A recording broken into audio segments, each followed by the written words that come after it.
حضرت حسان بن ثابت رضی اللہ تعالیٰ عنہ فرماتے ہیں وَأَحْسَنُ مِنْكَ لَمْ تَرَ قَطُّ عَيْنِي، اے سیدی آپ سے زیادہ حسین میری آنکھ نے دیکھا ہی نہیں ہے. وَأَحْسَنُ مِنْكَ لَمْ تَرَ قَطُّ عَيْنِي وَأَجْمَلُ مِنْكَ لَمْ تَلِدِ النِّسَاء، حضور آپ سے زیادہ حسین و جمیل دیکھتا بھی کیسے، آپ سے حسین کو کسی ماں نے جنا ہی نہیں ہے. خلقتا مبرأ من کل عیب، رب نے آپ کو ہر عیب سے پاک پیدا کیا ہے. کأنک قد خلقت کما تشاء، ایسا لگتا ہے رب نے اپنی مرضی کی ہی نہیں، آپ سے پوچھ کے آپ کی مرضی کے مطابق پیدا فرمایا. کما تشاء، جیسا آپ نے چاہا. بندے کے بارے میں رب کہتا ہے نا یصورکم فی الارحام کیف یشاء، میں نے تمہیں ماؤں کے بطنوں میں جیسی چاہی ویسی شکلیں دے دی. اور پھر بندہ آئینے میں کھڑا ہو کے 100 نقص نکالتا ہے، کاش میرا ناک ایسا ہوتا، میری آنکھ ایسی ہوتی، میرے کان تھوڑے اس طرح کے ہوتے، میری رنگت ایسی ہوتی. لیکن کہا یہ عام بندوں کے لیے ہے. مصطفیٰ کی ذات تو وہ ذات ہے جس کے اندر نقص کا گمان بھی نہیں ہو سکتا. سید اعلیٰ حضرت فرماتے ہیں نا وہ کمال حسن حضور ہے کہ گمان نقص جہاں نہیں، یہی پھول خار سے دور ہے، یہی شمع ہے کہ دھواں نہیں. محبوب میں نقص ہو تو نقص نکالنے کا دل نہیں کرتا، محبوب میں نقص ہو تو نقص نکالنے کا دل نہیں کرتا. تو سید اعلیٰ حضرت فرماتے ہیں ہمارا تو محبوب وہ ہے جس میں نقص کا گمان بھی نہیں کیا جا سکتا. اعظم چشتی مرحوم نے لکھا تھا نا محبوبہ تے نکتا چینی جیڑا کرن تو باز نہیں آندا، اصل منافق جانیے اس نو اور جھوٹے وعدے جتوندا. سانو دسیا عشق دے مفتی جیڑا مڑ مڑ پیا فرماندا، اعظم جتھے دل لگ جاوے اوتھے عیب نظر نہیں آندا. جتھے دل لگ جاوے اوتھے عیب نظر نہیں آتا. محبوب تو وہ ہوتا ہے کہ اس سے دل لگ جائے، عیب ہو تو عیب نظر نہیں آتا. ہمیں تو رب نے وہ محبوب عطا فرمایا جس میں عیب کا گمان ہی کوئی نہیں ہے. سر عیب کا خلیفہ وقت نے بلایا تھا، بادشاہ وقت نے اپنے دربار میں بلایا لیلا کو. مثنوی شریف میں مولانا روم نے سارا لکھا ہے. فرماتے ہیں لیلا کو بلایا، لیلا سے پوچھا کالی سی ہے، تیرے سے حسین تو میری کنیزیں ہیں، نوڈیاں ہیں، تیرے اس پہ اتنا کون سا حسن ہے؟ کیا وجہ ہے تو نے عرب کے شہزادے قیس کو اپنا مجنون بنا لیا ہے، مجنون ہو گیا ہے، اور تیری تو کوئی رنگت بھی اتنی پیاری نہیں، کوئی نینکس بھی اتنے پیارے نہیں. یہ مثنوی شریف میں مولانا روم نے اسے لکھا ہے. فرماتے ہیں جب بادشاہ نے یہ کہا تو لیلا نے ایک بڑا پیارا جواب دیا. لیلا کہنے لگی بادشاہ تجھے میرا حسن دکھائی نہیں دے گا، اگر تجھے لیلا کا حسن دیکھنا ہے تجھے مجنوں کی آنکھ چاہیے. تجھے لیلا کا حسن دیکھنا ہے تجھے مجنوں کی آنکھ چاہیے، تیرے پاس مجنوں کی آنکھ نہیں، تو نہیں دیکھ سکتا لیلا کا حسن. مثنوی شریف میں مولانا روم اسے لکھ کے فرماتے ہیں اسے لکھنے کی وجہ یہ ہے کہ جس طرح لیلا کا حسن تکنے کے لیے مجنوں کی آنکھ چاہیے، حضور کا حسن تکنے کے لیے ابو بکر کی آنکھ چاہیے. یہ ابو بکر کی آنکھ چاہیے حضور کا حسن تکنے کے لیے. حضور سید عالمین صلی اللہ علیہ وسلم تشریف فرما تھے نا، تو ابو جہل گزرا، بعد وقت کہنے لگا نعوذ باللہ اے محمد صلی اللہ علیہ وسلم میں نے تجھ سے زیادہ دشت شکل کسی کو نہیں دیکھا، نعوذ باللہ استغفر اللہ. تو رسول اللہ صلی اللہ علیہ وسلم فرمانے لگے صدقتا، تو نے سچ کہا. وہ چلا گیا. تو حضرت ابو بکر تشریف لے آئے، آگے عرض کرنے لگے سیدی میں نے آپ سے حسین و جمیل کسی کو نہیں دیکھا. جب اتنی بات کہی تو رسول کریم صلی اللہ علیہ وسلم ارشاد فرمانے لگے ابو بکر صدقتا، تم نے سچ کہا. جو اصحاب بیٹھے تھے وہ کہنے لگے سیدی یہ جی ماجرا ہے، وہ بکواس کر کے جاتا ہے، آپ فرماتے ہیں صدقتا. ابو بکر تعریف کرتے ہیں، آپ فرماتے ہیں صدقتا. دونوں میں سچا کون ہے؟ جانے کائنات، جانے جہانی کائنات مصطفیٰ جانے رحمت صلی اللہ علیہ وسلم ارشاد فرمانے لگے لوگوں اللہ نے مجھے آئینہ حق نما بنا کے بھیجا ہے. لوگ جب مجھے دیکھتے ہیں تو انہیں میں ویسا ہی نظر آتا ہوں جیسا کہ ان کا اپنا اندر ہوتا ہے. ابو بکر چونکہ خود ہنسی ہے میں انہیں ہنسی نظر آتا ہوں، وہ چونکہ خود بدبخت ہے ابو جہل اس لیے میں اسے اس طرح کا نظر آتا ہوں. رب نے مجھے آئینہ تمثیل بنا کے بھیجا ہوا ہے، لوگ اپنی مثل مجھے دیکھتے ہیں. اور ہمارے علماء نے یہی لکھا ہے تو بات تو صرف دیکھنے کی ہے، بات تو صرف دیکھنے کی ہے. غزالی زمان فرمایا کرتے تھے تم نے رسول اللہ صلی اللہ علیہ وسلم کو آمنہ کے لال کو حلیمہ کی بکریوں کے پیچھے بکریاں چراتے دیکھا ہے، کیا عرش پر جبریل کو ان کے پیچھے ہاتھ باندھے کھڑے نہیں دیکھا؟ بات تو اپنے اپنے دیکھنے کی ہے نا، تم جس نظر سے دیکھو. اور یہ دیکھنے کا ہی مسئلہ ہے. بعض دیکھ کر کہتے ہیں کہ جی ساڈے ورگے سن، نعوذ باللہ استغفر اللہ. اور جب مہر علی شاہ جیسی شخصیت دیکھتی ہے تو کہتی ہے مکھ چند بدل شاشانی ہے، متھے چمک دی لاٹ نورانی ہے۔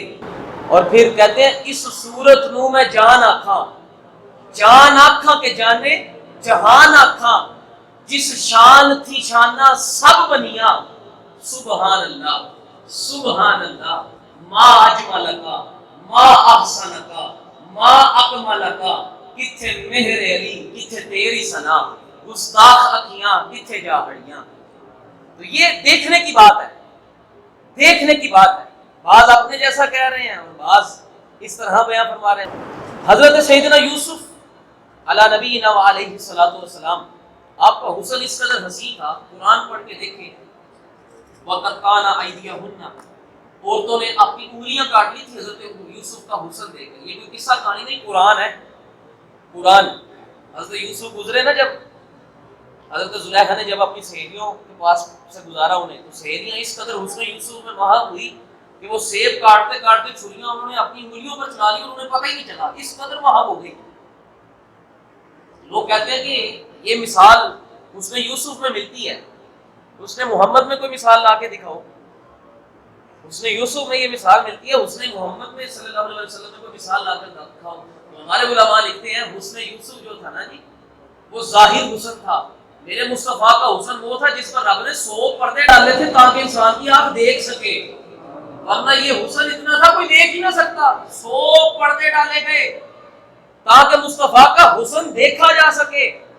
اور پھر بھی عالم یہ ہے کہ حضرت حسان سے کہا گیا کہ آپ مصطفیٰ کا حسن لکھتے ہیں تو آپ نے مصطفیٰ کا حسن دیکھا ہے؟ کس طرح دیکھا ہے؟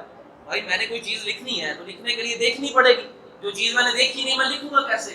تو حضرت حسان رضی اللہ تعالیٰ عنہ فرماتے ہیں میں نے ایک طریقہ ڈھونڈا ہوا تھا مصطفیٰ کو دیکھنے کا، ورنہ تو مصطفیٰ کی شان یہ تھی مصطفیٰ کے چہرے کی طرف آنکھ بھر کے دیکھا ہی نہیں جاتا تھا۔ یقین حضرت جابر بن سمرہ کہتے ہیں ایک شخص ہم بیٹھے ہوئے تھے، رسول اللہ صلی اللہ علیہ وسلم کی تعریف کر رہے تھے، تو ایک شخص کہنے لگا رسول اللہ کا چہرہ تو ایک جیسے تلوار نہیں نکالی جاتی ہے نا، اس تلوار پہ جیسے روشنی چمکتی ہے اس سے زیادہ مصطفیٰ کا چہرہ چمکتا تھا۔ تو جابر بن سمرہ کہنے لگے بندیا نہیں مصطفیٰ کا چہرہ ایسے نہیں چمکتا تھا، مصطفیٰ کا چہرہ تو چاند اور سورج سے زیادہ چمکنے والا چہرہ تھا۔ یہ جابر بن سمرہ کے الفاظ ہیں۔ تو حسان بن ثابت سے کہا گیا حسان آپ کیسے دیکھتے تھے مصطفیٰ کے چہرے کو؟ کہا میں نے ایک طریقہ ڈھونڈا تھا مصطفیٰ کا چہرہ تکنے کے لیے۔ کہا حسان کون سا طریقہ؟ کہا میں اپنے ہاتھ کو یوں اپنی آنکھوں پہ رکھتا تھا اور ان انگلیوں کے درمیان جو خلا ہے اس خلا سے مصطفیٰ کے چہرے کو تکا کرتا تھا، پھر جا کر کہیں مصطفیٰ کا حسن دیکھنے کے قابل ہوتا تھا، وگرنہ تو نظر ہی قائم نہیں ہو پاتی تھی رسول اللہ کے چہرہ انور پہ۔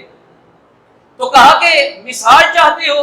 یوسف تو وہ تھے کہ جنہیں تک کے مصر کی عورتوں نے اپنی انگلیاں کاٹ لی، ہمارے مصطفیٰ کا تو حسن وہ ہے صدیاں گزر گئی ہیں، ہر زمانے میں بنا تکے کبھی غازی ممتاز حسین قادری، کبھی غازی کوئی، کبھی غازی کوئی، کبھی غازی کوئی، مصطفیٰ کے نام پر اپنی گردنیں کٹوانے کو تیار کھڑا۔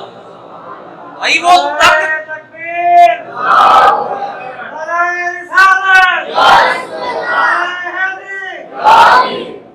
یہ وہ حسین چہرہ ہے جس چہرے کے لیے لوگ گردنیں کٹوانے کو تیار کھڑے ہوئے ہیں، تم کہہ رہے ہو انگلیاں کٹوانے کی مثال لا کر دو، اور یہاں بنا تکے کٹوانے کو تیار ہے۔ کہیں کسی طرح اس چہرے انور کی زیارت ہو جائے، یہ صحابہ کی سب سے بڑی خواہش تھی کسی طرح اس چہرے انور کی زیارت ہو۔ اور پھر اس چہرے انور کا حسن اس قدر حسین تھا، کئی سارے صحابہ تو ایسے ہیں جنہوں نے صرف اس چہرے کو دیکھ کر کلمہ پڑھا تھا، کئی تاریخ میں صحابہ ایسے ہیں جنہوں نے صرف اس چہرے کو دیکھ کر کلمہ پڑھ لیا تھا۔ حضرت عبداللہ بن سلام رضی اللہ تعالیٰ عنہ، یہ یہودیوں کے بہت بڑے عالم تھے، بہت بڑے عالم تھے۔ رسول اللہ صلی اللہ علیہ وسلم نے مدینے میں جب ہجرت فرمائی تو مدینے کے مفتی اعظم تھے، آقا جان رحمت بیٹھ کے محافل سجانی شروع کر دی، صحابہ کو واز کرنا، تو لوگوں نے کہنے لگے کہ یہودی سارے عبداللہ اگر یہ دین محمدی پھیل گیا تو ہمیں کون پوچھے گا، جاؤ جا کے رسول اللہ کے ساتھ مناظرہ کرو، مباحثہ کرو، مقابلہ کرو رسول اللہ کا، ہمیں پتا ہے وہ امی ہے، وہ پڑھے لکھے نہیں ہے، تو بہت بڑا عالم ہے، یہ حضور کی شان ہے، حضور امی ہے۔ یہ لوگ سمجھتے تھے کہ یہ حضور کی نعوذ باللہ کوئی تذلیل کریں گے کہ یہ تو ان پڑھ ہے، یہ تو پڑھا لکھا نہیں، لیکن یہ میرے رب نے رسول اللہ کی شان رکھی ہے کہ جس شخص نے دنیا میں کسی سے آج تک ایک لفظ نہیں پڑھا، امی ہے نا جی، امی کا مطلب ہے کوئی رسول اللہ کا استاد نہیں ہے. ظاہر ہے کوئی رسول اللہ کا استاد ہوتا تو وہ رسول اللہ سے زیادہ شان والا ہوتا. میرے رب کو گوارا نہیں کسی کو میرے مصطفیٰ کا استاد بنائے. مصطفیٰ انما بعثت معلما، میں معلم بنا کر بھیجا گیا ہوں، میرا کوئی معلم نہیں. تو رسول اللہ کا ایک تو اس وجہ سے امی ہونا اس وجہ سے ہے کہ رسول اللہ کا کوئی استاد نہیں ہو سکتا. اور آپ پوری سیرت کا مطالعہ کیجئے، مجھے بتائیں رسول اللہ نے زندگی میں کسی ایک استاد سے شاگردی کی ہو؟ آپ ساری زندگی شاگرد نہیں رہے کبھی بھی. ایک وجہ یہ تھی. دوسری وجہ دیکھیے، کائنات میں آج مشرق و مغرب، شمال و جنوب، ہر جگہ مصطفیٰ کریم صلی اللہ علیہ وسلم کو پڑھایا جا رہا ہے، پڑھا جا رہا ہے. کیا یہ میرے مصطفیٰ کی شان نہیں ہے؟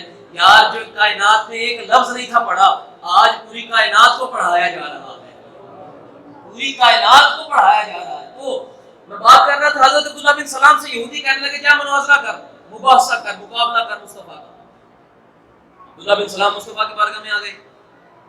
مصطفیٰ صاحب سے بات فرما رہے ہیں اور عبداللہ بن سلام یوں ایک مسجد نبی کے پلر کے ساتھ ٹیک لگا کے بیٹھے ہیں. واز ختم ہوا. حضور سید عالم صلی اللہ علیہ وسلم عبداللہ بن سلام سے فرمانے لگے، عبداللہ خیریت سے آنا ہوا؟ آج کس طرف؟ آج کہاں؟ عرض کرنے لگے حضور کلمہ پڑھنے کے لیے حاضر ہوں، کلمہ پڑھنے کے لیے حاضر ہوں. آئے کس لیے تھے؟ مناظرہ کرنے. کہا کلمہ پڑھنے کے لیے آئے ہوں. رسول اللہ صلی اللہ علیہ وسلم نے کلمہ پڑھوایا، بیعت کی، تو مدینے کی گلیوں میں بچوں نے شور مچانا شروع کر دیا. وہ عبداللہ بن سلام مفتی اعظم یہود کلمہ پڑھ کے مسلمان ہو گئے. تو سارے یہودی اکٹھے ہو کے حضرت عبداللہ بن سلام کی بارگاہ میں حاضر ہو گئے. عبداللہ یار تجھے بھیجا تھا مناظرے کے لیے، تو کلمہ پڑھ کے آ گیا، چل تو مناظرہ کرتا، تو مناظرہ کرتا. اور پھر رسول اللہ صلی اللہ علیہ وسلم کوئی دلیل دیتے اور تو دلیل سن کے ہار جاتا، مناظرہ تو ہار جاتا، مقابلہ ہار جاتا، مباحثہ ہار جاتا، تو سمجھ آتی تو ہار گیا ہے، تو نے ہار تسلیم کی ہے، کلمہ پڑھ لی ہے. یار تو نے گل بھی کوئی نہیں کی تھی، کلمہ پڑھا ہے، تو نے تو بات بھی کوئی نہیں کی، کلمہ کیوں پڑھا ہے؟ کہا جب میں وہاں پہنچا اور میں وہاں بیٹھا اور وہ اپنے صحاب سے باز فرما رہے تھے اور میں ان کے چہرہ انور کو تک رہا تھا، میرے ضمیر سے ایک آواز اٹھنے لگی، عبداللہ اتنے حسین چہرے والا جھوٹا ہو سکتا ہے یار؟ وہ جس کا اتنا حسین چہرہ ہو وہ جھوٹا ہو سکتا ہے؟ اگر جھوٹا ہو تو اتنا حسین چہرہ نہیں ہو سکتا، اتنا حسین چہرہ ہو تو رب کعبہ کی قسم جھوٹا نہیں ہو سکتا. تو میں نے وہی فیصلہ کر لیا کہ میں کلمہ پڑھ کر اس حسین چہرے والے کا غلام بننے والا ہوں. حضور کے تو چہرے انور کو تک کے لوگ کلمہ پڑھا کرتے تھے. ابھی بھی کوئی مثال چاہیے حسن مصطفیٰ کی، ابھی بھی کوئی بات چاہیے حسن مصطفیٰ کی. رسول اللہ صلی اللہ علیہ وآلہ وسلم کائنات میں سب سے زیادہ حسین چہرے والے تھے، سب سے زیادہ خوبصورت تھے.